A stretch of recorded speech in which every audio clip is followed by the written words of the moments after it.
da terceira semana da coordenação pedagógica na prática, o planejamento rápido, fácil e na prática. Me contem aí. Bom, então vocês viram lá que na aula 1, eu falei para vocês sobre a importância do planejamento. Eu expliquei uma coisa que é bem importante, que a gente precisa desconstruir, sabe, na nossa cabeça, porque a gente fica com uma ideia de que a coordenação pedagógica, ela tem algumas funções e tem algumas outras que a gente tem que cumprir porque são burocráticas. Não é verdade? A gente não pensa muito isso? Me diz aí.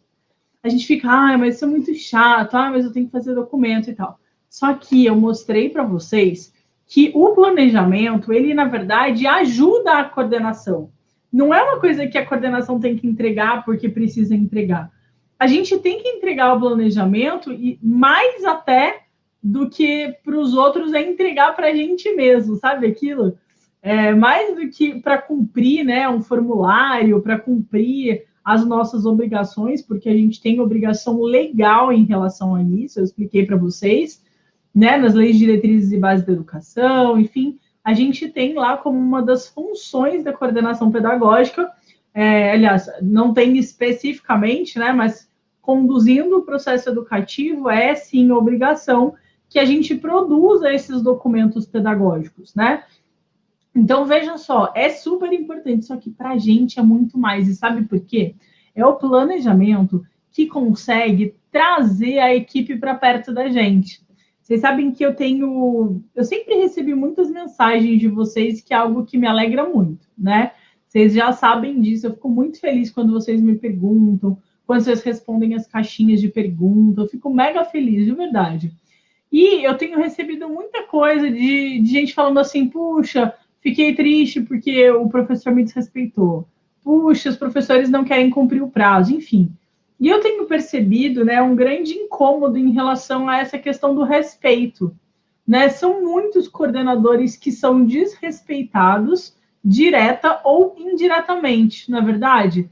Eu perguntei aí para vocês quantos de vocês já se sentiram desrespeitados e todo mundo respondeu que sim. Foram mais de 95 respostas que a gente teve só no canal do Telegram e muita gente dizendo de todas as opções. Então, que professor já entrou num embate, que a direção não acredita no trabalho, que os professores não entregam as coisas no prazo. Não é verdade? Muitas situações em que a gente fica numa situação de medo, de tristeza, porque, né, a falta de respeito é muito triste, né, gente? A gente está numa posição de liderança e a gente ter que provar a nossa liderança é muito difícil, né? Então, a gente precisa mudar essa história, sabe? A gente precisa conseguir fazer com que essa história mude. A gente precisa fazer com que a gente consiga ter o respeito dos professores sem precisar impor. Porque quando a gente precisa impor, né, a gente de repente entra num embate, é algo que é muito difícil. É claro, tem como resolver? Tem como resolver, né? Vocês sabem que aí tem algumas alunas minhas aí, lá no curso Coordenação Pedagógica na Prática, no fechado, a gente tem lá um módulo só sobre resolução de conflito, não é? Tá, o professor não quis fazer, como a gente faz? Não é entrando no embate, já digo para vocês desde agora. Existem muitas técnicas para a gente fazer isso, tem como a gente arrumar isso, né? Tem como a gente trazer essa equipe para perto da gente. Mas existem maneiras também que, além dessas resoluções individuais, né? Porque sempre vai ter um professor ou outro que não quer, que desrespeita, que entra no embate, que bate de frente, né? Essas coisas acontecem. Então, apesar dessas questões que a gente tem como resolver e tem que resolver, tá, gente? Não é deixando para lá, não é ignorando, não é nada disso. A gente precisa realmente conseguir fazer com que esses professores entendam as regras e respeitem a gente, enfim. Mas o respeito, ele também precisa ser conquistado, né? Como a gente conquista esse respeito da nossa equipe? Eu não estou falando daqueles professores que entram no embate, que brigam, que tudo eles falam que está errado, enfim. Não, esses professores a gente tem que resolver e tem como resolver. Mas os outros, como que a gente faz isso? Como a gente faz? A gente evita problema. Essa é uma característica muito importante do coordenador pedagógico, né? A antecipação de problema. E a gente tem como antecipar problema. o planejamento de 2021 é uma dessas formas, né? O planejamento que a gente faz todo final de ano é uma maneira da gente evitar problema, da gente minimizar os problemas, não é? Então a gente precisa, em primeiro lugar, ó, virar essa chavinha, tá? Virar essa chave. Sabe o que eu vou fazer? Nas nossas próximas aulas eu vou trazer uma chave aqui só para a gente lembrar quando tiver que fazer isso, quando a gente tiver que virar a chave, tá? Nesses momentos muito importantes. Então, quando a gente pensa no planejamento, a gente tem que tirar aquela ideia, né, de é muito chato fazer, é muito cansativo, nossa, é muito difícil. É difícil, eu sei, por isso eu tô aqui. Eu tô aqui para facilitar, para simplificar para vocês. E a gente tem que, em primeiro lugar, então, entender, olha, gente, a minha assistente de palco é qualquer coisa. Minha assistente de palco, sabe aquela assistente de palco de show de mágica que faz... É a minha assistente de palco, ó. Trouxe uma chave, ó, pra gente virar a chave. É demais da conta. Dona Nina, bravo. Ó, Dona Nina, ó. Palminhas para a Dona Nina. Então, voltando. Até desvirtuei. Bravo, bravo, bravo. O que a gente tem, então, que fazer, né? Pensar no planejamento de maneira a evitar os problemas. Como eu evito o problema? Veja só, quais são os problemas comuns de acontecerem ao longo do ano letivo? O professor que não acredita que tem que dar aula daquela forma, não é? O professor não fala, não, eu acho que não precisa ser aula assim, eu vou dar aula expositiva. Ou, às vezes, ele não fala isso, mas ele escreve isso no plano semanal, que vocês têm que ficar lá corrigindo eternamente, não é? Que também não deve ser assim, mas isso é motivo para outro dia. Tem lá os momentos que a gente precisa e tal, e a gente vê que o professor não sabe exatamente como ele deve conduzir a aula. E existe ainda a terceira opção, que é pior, eu acho, de todas. Como diria meu pai, livrai-me dos bois sonsos, que dos bravos me livro eu. Eu adoro esse ditado, que é o seguinte: o que a gente está vendo que está errado, a gente tem como corrigir. Mas o que a gente não vê que está errado é mais difícil, não é? Então, se de repente a gente pega um planejamento super legal, mas tem um professor que é um pouco mais resistente, às vezes, gente, inconsciente, tá? Muitas vezes não é nem que o professor quer fazer diferente, mas ele não percebe e ele acaba voltando e fazendo a questão da parte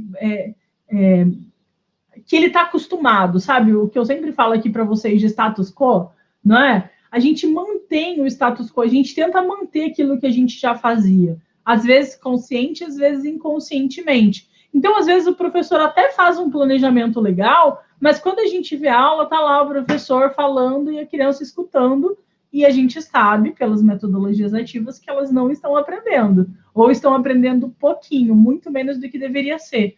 Aí, o que você tem que fazer? Chama o professor. Aí o professor diz que não é assim, que ele sempre fez dessa maneira e deu certo. Ou o professor diz que essa maneira é uma boa maneira de dar aula. Ou ele diz que a escola não quer isso, que isso é uma invenção sua. Não existe tudo isso. Só que, olha só, se tudo isso é colocado lá no planejamento, né, que a gente está fazendo agora, a gente minimiza isso. Por isso que esse planejamento, né, o todo do planejamento anual, ele tem que estar todo linkadinho, né? Então, o que eu vou trazer na reunião de pais, se eu vou, por exemplo, nesse exemplo que eu dei aqui para vocês, trabalhar com metodologias ativas, eu tenho que falar sobre metodologias ativas na reunião de pais. Eu tenho que fazer uma formação continuada sobre metodologias ativas. E eu tenho, claro, que colocar as metodologias ativas dentro do meu plano anual, né? Veja só, se eu tenho tudo isso bem feito, bem planejado, quando acontecer do professor ir lá e falar assim, não, eu não quero porque as minhas aulas expositivas são melhores, e de repente entrar no embate com você, ou ele não quiser fazer por alguma maneira, você vai fazer o quê? Pegar o documento e falar, professor, olha só, eu entendo que seja difícil, né? A gente precisa passar por esse momento de mudança, eu entendo que não é fácil, enfim, mas olha aqui o plano anual, tá vendo? A gente conversou sobre isso no ano passado, você se lembra? Ó, tá escrito aqui que a gente vai usar as metodologias ativas. Olha aqui quais foram as metodologias que você programou para dar essas disciplinas. Olha só o que você falou na reunião de pais que você ia trazer. Olha que os assuntos que a gente abordou durante as formações continuadas do final e do início do ano letivo. Olha só, gente, a gente tem aquela famosa carta na manga, sabe? Não é simplesmente a gente tirar da nossa cabeça do nada, porque até é certo, mas a gente não combinou antes, e aí, é claro, o professor vai ser reativo. Não é isso, não foi isso que a gente combinou, eu não acredito nisso, é modismo, a escola não prevê isso, né? Um time que está ganhando não se mexe, né? Que é algo que a gente acaba escutando bastante. E nem está ganhando, né? Se a gente não tiver super, muito maravilhosamente bem, a gente não está ganhando. Enquanto a gente não tem um resultado excelente, a gente está fazendo menos do que a gente pode para mudar a vida das crianças, para mudar a vida daquela comunidade. Lembrem, gente, que nós, coordenadores, temos o poder nas mãos. O poder está realmente nas nossas mãos. Então, a gente não pode deixar para lá. A gente não pode escapar, sabe? Deixar escapar, porque é a possibilidade da gente conseguir mudar a vida de uma criança. Pode parecer que não, que é só mais uma matéria, que é só mais um dia, mas não, as crianças estão passando ali, e aquelas aulas, aquele ano, aqueles anos, enfim, que ela está com a gente, né, sob nossa coordenação, é o que pode ser determinante para ela escolher um bom caminho, escolher ter uma boa aprendizagem, um bom processo de ensino-aprendizagem, que ela se interesse pelos estudos, que ela queira fazer uma faculdade ou um curso técnico, queira realmente se dedicar a alguma coisa que ela goste muito, ou ela pode achar aquelas aulas chatas, ela pode ficar com a sensação de que ela não está aprendendo, ela pode ficar com a sensação de que estudar é ruim, e escolher o caminho das drogas. Vocês já pensaram nisso, que isso está nas nossas mãos? Aí a gente fala, não, mas não sou eu, de repente, que estou com a criança direto, né? Não sou eu que estou com a criança direto, mas eu estou com os professores direto. E os professores estão com as crianças. Então, a gente tem uma grande responsabilidade. Não é só uma responsabilidade de, nossa, eu quero ser reconhecida. É claro que a gente quer. Claro que a gente quer, mas não é só isso. A gente quer o reconhecimento, a gente quer se sentir bem, né? A gente quer se sentir feliz, a gente quer se sentir realizada. Eu quero me sentir confiante na coordenação pedagógica, não é? Não é horrível essa sensação de que será que o professor vai questionar o que eu estou fazendo? Será que o professor vai entrar no embate comigo e eu vou ficar acuada? Será que a direção vai me chamar e ficar do lado do professor? Será que o pai vai fazer algum tipo de queixa e eu não vou ter o que fazer porque a direção acata o que as famílias fazem? Gente, a gente passa por situações, né, de estresse e de sermos colocados à prova o tempo todo, não é verdade? Pensa só como é gostoso você ter a sensação de que você sabe o que você está fazendo, de que você tem apoio, você tem a quem pedir, porque é importante ter apoio, não é? Pensa só, a gente fica naquele desespero. Quantas e quantas vezes eu não fiquei desesperada sozinha e não tinha para quem recorrer? E olha que eu nem tive problema com direção, hein? Eu tive a sorte de não ter problemas com a direção. Mas muitas vezes, quem está na coordenação pedagógica sabe que os dramas da coordenação só outros coordenadores entendem, não é? E às vezes é difícil e é vergonhoso a gente pedir ajuda, né? Porque a gente fica com aquela sensação de que a gente não está conseguindo, a gente não está dando conta. E aí a gente tem que pedir, por exemplo, para a direção, nem sempre é confortável, né? A gente não tem tempo para estudar, é difícil no dia a dia, né? É exatamente por essa falta de tempo que a gente tem que ter os outros recursos, que a gente tem que ter a quem recorrer, ou ao que recorrer, ou tudo junto. Agora, olha só, várias das coisas que a gente passa, a gente pode evitar com planejamento, né? Ou, de repente, a gente talvez nem evite, né? Algumas coisas talvez a gente não evite. Só que aí a gente tem o quê? A gente tem aquilo documentado. Então, na hora que o professor fala, não é assim, a gente não devia ter feito isso, ou não vou entregar, ou não entreguei porque eu me esqueci, professor, olha só, eu entendo a sua dificuldade, mas olha aqui o planejamento. Você está desde o ano passado, ou desde o começo desse ano, sabendo as datas de entrega. professor, olha só, aqui está escrito que você tinha que dar essas disciplinas e atingir essas habilidades e competências. O que está acontecendo? Né? Então, gente, planejamento é essencial. Planejamento de 2021 é mais essencial ainda, sabe por quê? A gente tem aí uma série de possibilidades do planejamento de 2021. Isso porque o que aconteceu em 2020 vai influenciar diretamente o que vai acontecer em 2021. E eu explico por quê. Tem escolas que deram todas as matérias, né, normalmente, todo o conteúdo normalmente, e ok. E aí a gente precisa ver se esses alunos entenderam realmente, aprenderam, fizeram as atividades, avaliações ou não. E existem outras escolas que deram parcialmente, existem outras escolas que não deram. Tudo isso depende também de como foi o aproveitamento dos estudantes. E essas 3 grandes possibilidades vão se desenrolar em várias outras. Só que essas várias outras são os diferentes tipos de planejamento. Então, o que acontece? Muitos coordenadores ficam assim, puxa, mas e agora? Eu faço o quê? Eu coloco o conteúdo de 2020 também no planejamento de 2021, no plano anual de 2021, ou não? Ou eu deixo só o plano de 2021? Ou eu faço um plano de 2020 para ser feito em 2021 e mais um plano de 2021, não é? Todas essas dúvidas estão passando pela cabeça dos coordenadores pedagógicos a todo tempo. Foi por isso que agora, no final do ano, apesar de eu não ter programado tanto assim com a antecedência que eu programo normalmente esses nossos eventos, eu resolvi atender aos pedidos de vocês e estar aqui. Estar aqui porque eu sei que está realmente havendo uma necessidade. Os coordenadores estão desesperados para fazerem planejamento de 2021. E é bem legal, gente, porque quando a gente consegue ajudar, dá uma sensação muito boa, né? Eu fico muito feliz. Quando eu recebo as mensagens de vocês, de agradecimento e tal, né? Que vocês mandam cada mensagem linda, assim, eu fico extremamente feliz, eu fico muito honrada, porque é muito legal saber que a nossa voz está chegando, né? Que a nossa mensagem está sendo passada, que tem uma comunidade de coordenadores juntos, pensando na mesma coisa, querendo a mesma coisa, né? A gente não escolhe, eu tenho convicção que a gente não escolhe a coordenação pedagógica simplesmente por escolher.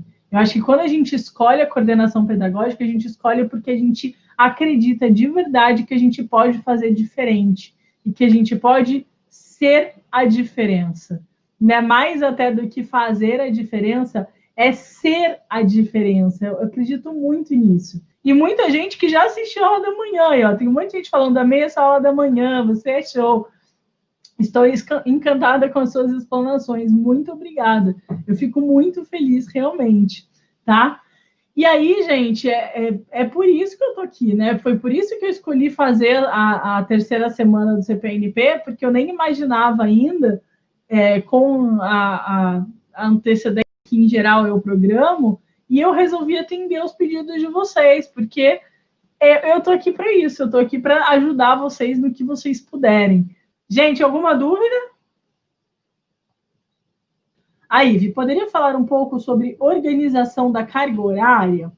Posso falar sobre organização da carga horária. Ivy, você está falando em relação às questões da pandemia, a gente tem um problema aí nesse meio do caminho, que é o seguinte, o parecer número 15 de 2020 do Conselho Nacional de Educação ainda não foi homologado pelo Ministério da Educação. E isso pode influenciar diretamente nessa questão da quantidade de horas, nessa questão da carga horária. Então, qual é a minha indicação para vocês nesse caso? Que vocês mantenham um planejamento de 2021, né? Isso eu estou falando só em relação à carga horária, hein? Porque depois eu vou falar ainda na aula de amanhã, vocês vão ver, tem aula sobre aula, tem conteúdo sobre aula híbrida, sobre aula à distância, sobre aula presencial e sobre que tipo de conteúdo dá em determinados casos, tá? Mas em relação à carga horária, a minha indicação é que vocês programem o ano que vem para a carga horária de 800 horas divididas nos 200 dias letivos, como está na Lei de Diretrizes e Bases da Educação, né, obrigatório, e se programem, é claro, para repor as aulas, as horas, aliás, que não foram dadas esse ano, tá? Isso pode acontecer. Pode ser que a gente precise disso, eu acho, inclusive, bem provável que a gente tenha que comprovar essas horas, porque o parecer não está sendo aceito e acredito que é isso que está acontecendo a pressão, né? A pressão está rolando exatamente para a gente não precisar não cumprir necessariamente as 800 horas ou os 200 dias letivos. Então, a gente tem que estar preparado para tudo, tá? Você poderia falar mais pontualmente sobre ações práticas de organização? Olha, Luciana, poderia ficar aqui horas falando sobre esse tema, sabe por quê? A organização, ela facilita muito a nossa vida. E o que eu quero dizer para vocês é, existe esperança, porque eu não era uma pessoa organizada. Hoje em dia, olhem os meus livros, eles estão em degradê. Existe luz no fim do túnel, existe uma salvação para pessoas desorganizadas. Existe um milagre da organização do coordenador pedagógico. E existem muitas possibilidades da gente fazer isso. A melhor maneira, Luciana, para a gente fazer, né, de organização, é claro que, por exemplo, as meninas aí sabem, eu tenho várias ferramentas de organização que eu dou no curso, né? Porque são materiais. Eu acho que o principal é vocês desenvolverem materiais para cada um dos procedimentos. Quanto mais materiais a gente tem que nos ajudem nessa organização, mais fácil fica, né? Então, por exemplo, as meninas sabem, eu pus aí, eu fiz para as meninas um cronograma de tudo o que tem que ser entregue durante o ano letivo, mês a mês. Isso facilita demais, né? E é isso que a gente tem que tentar fazer, ou desenvolver ou encontrar, né, materiais confiáveis. As meninas lá do CPNP recebem sempre os materiais que eu produzo, mas é possível de vocês fazerem também, é claro, né? E aí você precisa entender, então, quais são as suas demandas para esse material de controle, então, do que é feito, de quando é feito, de quanto tem que ser entregue, de qual é o fluxo, por exemplo, de correção. Os professores entregaram quando? Quanto tempo você tem para fazer a correção? Depois dessa correção, quanto tempo você tem para devolver para os professores? Aí eles têm quanto tempo para rever? Depois passa para a correção, depois isso vai para a impressão, enfim. A gente tem que saber quais os procedimentos ou criá-los, tá bom? Então, isso é muito importante. É claro que quando a gente, né, tem ajuda, a gente tem auxílio, fica mais fácil. Então, se você não tem essa ajuda, a minha dica é que você se una a outros coordenadores, né, a outras pessoas que você confia, que você tenha um mentor que te ajude nessa organização, tá bom? Onde compra esse material? Luciano, esse material não está vendo, ele é feito exclusivamente para as minhas alunas do Coordenação Pedagógica na Prática, tá? Do curso fechado Coordenação Pedagógica na Prática. Que mais? É válido fazer uma avaliação diagnóstica no início do ano que vem? É válido, com certeza. Se pudesse agora, é melhor para você planejar direito, Guel. É gostosa essa sensação, né? Da gente saber o que a gente está fazendo, que a gente tem apoio, que a gente tem embasamento, que a gente tem os materiais. Então, realmente, essa sensação de estar no controle, sabe? A sensação de saber que eu estou fazendo o que é correto, que eu estou fazendo da maneira correta, que eu estou conseguindo fazer com que os professores estejam do meu lado na caminhada e não contra mim, né? Sabendo que os diretores estão confiando no nosso trabalho e não estão falando contra a gente. Então, isso tudo é bem legal, tá bom?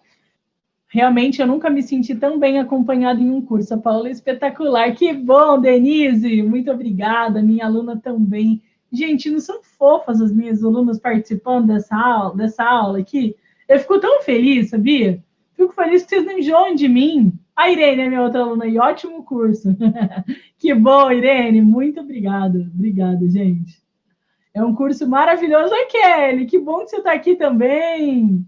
Professora Anice, esse curso é fechado, é de quantas horas e o valor? Esse curso é um curso fechado, tem mais de 300 aulas, por enquanto o certificado tem de 200 horas, mas isso pode ser que aumente, porque conforme surge a demanda, se tem algum tipo de demanda, por exemplo, eu fiz um bônus, né, um outro módulo só sobre pandemia. Como eu vou fechar a necessidade do coordenador pedagógico? Então, conforme as coisas vão acontecendo na educação, eu vou fazendo novas aulas, eu vou fazendo novos materiais. Então, a princípio, é um certificado de 200 horas, mas pode ser que isso aumente, tá? O valor, gente, do curso, eu nem ia falar hoje para vocês, mas eu já vou falar. Não falo? Deixou, minha assistente de palco deixou. É uma mensalidade de R$230. É muito bom, né? É muito bom. Sabe por quê? Gente, só a minha mentoria, sabe quanto custa a minha mentoria individual hoje? Eu cobro pelo menos R$500 a individual, e quando a gente está em escola, né, que eu presto assessoria para outras escolas, a partir de R$1.000 a hora. Então, vejam só, vocês já imaginaram a quantidade de horas que eu fico nas mentorias das minhas alunas? Tudo isso entra no curso sem nenhum tipo de cobrança adicional. Além disso, é um curso que, se vocês forem pesquisar, né, nos outros cursos que existem sobre coordenação pedagógica, primeiro, eu garanto com tudo que vocês quiserem que não existe nenhum curso que fale sobre a prática. Esse é o único curso que traz a prática de verdade. O que eu faço, como eu faço, o que eu falo, qual material eu uso, enfim. É realmente um curso extremamente direcionado. Aí você vai pesquisar aí os cursos, né, que a gente tem, que custam R$200, R$300 por 6 horas, por 8 horas. E aí vocês vão ficar naquela coisa chata de sempre. Qual é a história da coordenação pedagógica? Qual é a história da educação no Brasil? O que a gente pode... Aliás, o que nem tem. O que é o projeto político-pedagógico? E aquela mesmice de sempre que não leva o coordenador a lugar nenhum. Ou seja, é muito bom mesmo. Ah, tá bom, então eu preciso fazer projeto político-pedagógico, tá? É um documento que toda escola tem que ter, isso todo mundo fala, né? Tem milhões de reportagens falando sobre o projeto político-pedagógico. Mas alguém fala no passo a passo como que a gente faz? As pessoas explicam o que é cada um daqueles itens, o que eu preciso escrever em cada um daqueles itens, dão modelos para vocês, dão o passo a passo com cronograma do que tem que ser feito? Não, né? Então, não davam. É isso que tem no PPP. A Fadinha atende a todas as demandas que nós, coordenadores, precisamos. O conteúdo é maravilhoso. Conseguimos colocar a nossa profissão na prática. Fala, gente, se não é para encher o coração de alegria de receber uma mensagem dessa da Kelly. Eu fico muito feliz.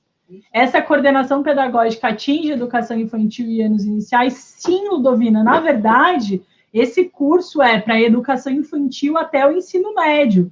O papel do coordenador pedagógico, né, as funções, as características, os documentos, né, alguns documentos, eles não mudam. O que tem específico de cada segmento, eu falo de todos os segmentos. Por exemplo, a gente tem um módulo sobre BNCC.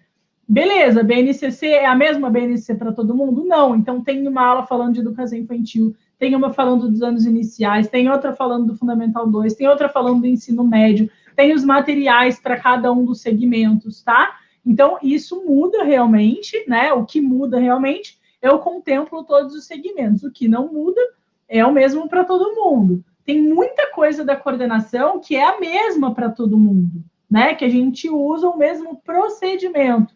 A gente usa, por exemplo, quando a gente vai fazer organização de horário, de entrega de material, formação continuada, reunião de série, enfim, todas essas questões. Aí, é claro, a gente, né, não precisa dessas especificidades, mas quando tem a especificidade, eu trato de todas elas, tá bom? E já tá acabando, 46 minutos, eu não tô com a voz muito boa aqui para ficar fazendo live de 2 horas não, viu, gente? Quero estar bem para vocês amanhã, porque amanhã tem mais. Aliás, amanhã, às 9h24, é liberada a segunda aula. Amanhã, às 7h24 da noite, vocês vão ter uma live comigo com uma aluna do Coordenação Pedagógica na Prática, que eu fiquei super feliz que ela vai participar, a Adriana. E depois disso, ainda tem um tira-dúvidas aí rápido e uma retomada, que nem a gente está fazendo agora, sobre a aula de amanhã, tá bom? Tem algo voltado para coordenação pedagógica de curso pré-vestibular?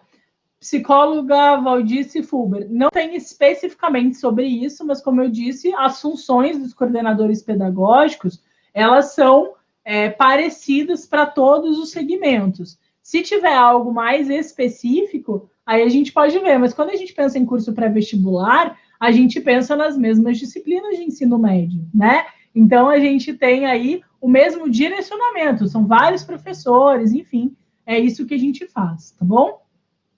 Gente, Fabiana e Alexandra, você poderia falar sobre as atribuições do coordenador e pode falar um pouquinho sobre plano de ação e formação de professores. Gente, vocês me desculpem, mas hoje eu não vou falar disso, mas eu prometo para vocês que eu falo na quinta-feira, às 9h24 da manhã, e eu vou explicar o porquê. Essa nossa aula, como eu disse, né, ela é voltada para a gente retomar o que a gente viu de hoje, né, do planejamento 2021. Então, na medida do possível, eu quero tentar me ater a esse tema, porque tem muita gente que está aqui que está vindo da semana, né, da terceira semana da coordenação pedagógica na prática, e a gente está, então, nesse assunto que é o foco. Se a gente começar a falar agora de muitos assuntos muito diferentes, a gente vai perder esse foco e plano de ação, formação de professores, enfim, são temas que eu preciso desenvolver bem com vocês. Tem live sobre plano de ação no YouTube, tem sobre formação de professores e tem também sobre as atribuições do coordenador pedagógico, tá?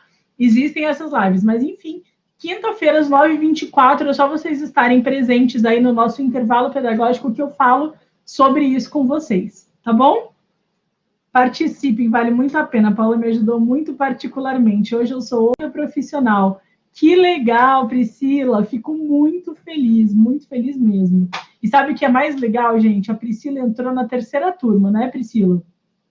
Isso significa que sabe quanto tempo ela está no coordenação pedagógica na prática? Mais ou menos 1 mês e meio.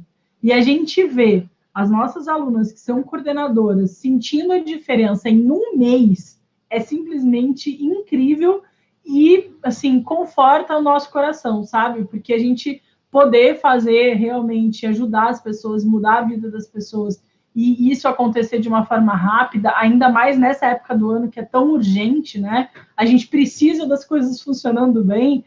Eu fico muito feliz. Que bom, viu, Pri? Fico muito feliz mesmo. Gente, 9h15. Foi maravilhoso, obrigada. Estou gostando muito da forma como você explica, parabéns, eu que agradeço da presença de vocês. Eu assisti a aula de hoje e pretendo caminhar firme até quarta. Que bom, Luciana, fico muito feliz. Gente, então é isso. Espero que vocês tenham gostado aí do nosso reforço, né? Da nossa retomada do tema da aula 1. O planejamento realmente é muito importante, ele é muito essencial. A aula 2 já está lá esperando vocês, às 9h24 ela vai ser liberada.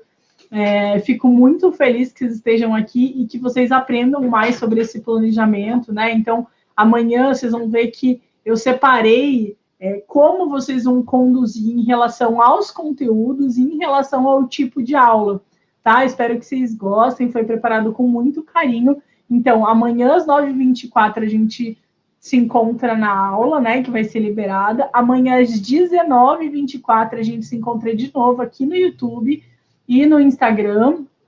E às 20h24, na verdade, entre 19h24 e 20h24 a gente se encontra de novo para retomar, então, a aula 2, tá bom? A gente acredita muito, né, nesse esforço pessoal, o quanto isso é diferencial, o quanto isso faz a gente melhorar. Te encontrei há 1 mês e já me ajudou muito, obrigada, eu que agradeço. Expedita, você é maravilhosa, eu que agradeço, muito obrigada, Expedita, vocês são incríveis.